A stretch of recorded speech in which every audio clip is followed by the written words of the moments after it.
My name's Jennifer Kerber, and I've never done this before, so bear with me.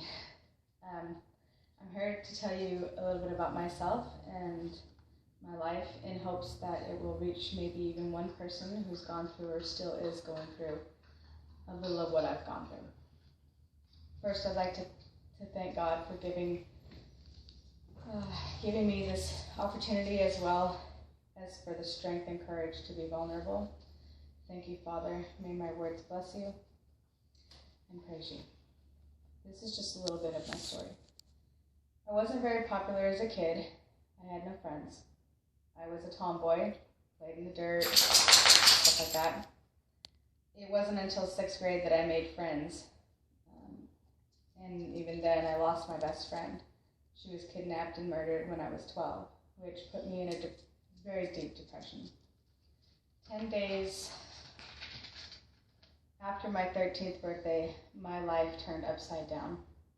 I started using drugs and having sex to fit in and to numb my pain. At 14 years old, I began slumming meth and started prostituting.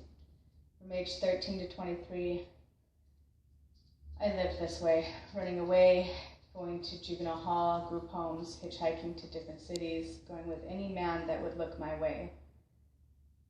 At 13, I was raped, and from there, I had been raped dozens of more times.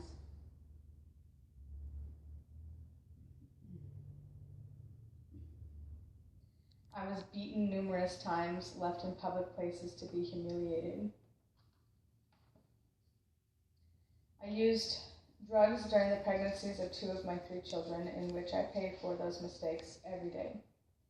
My children suffered dearly, mentally and behaviorally.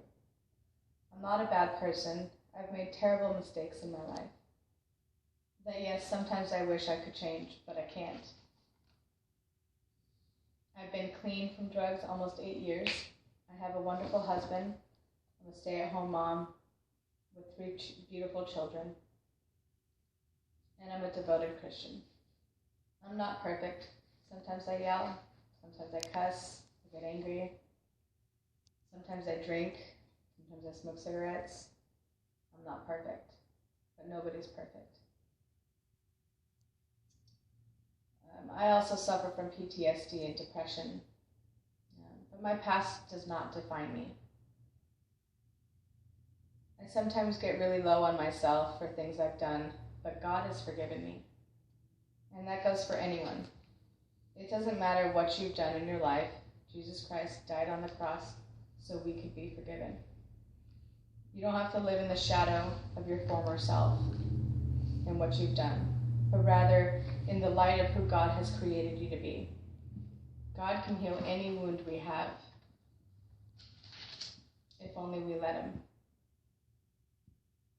My prayer is this, that you take a moment, whether a follower of Christ or not, and pray. Pray for the women, the men, and the children who feel lost, like there's no hope, or are afraid and alone, who feel like they have no one. Pray that they seek God's mighty love to fill the brokenness they feel, to put the pieces back together. Short but sweet. There it is, a piece of my story and my heart. I'm sorry if I've offended anyone, but I hope this helps someone in need. In God's precious name, I say, amen.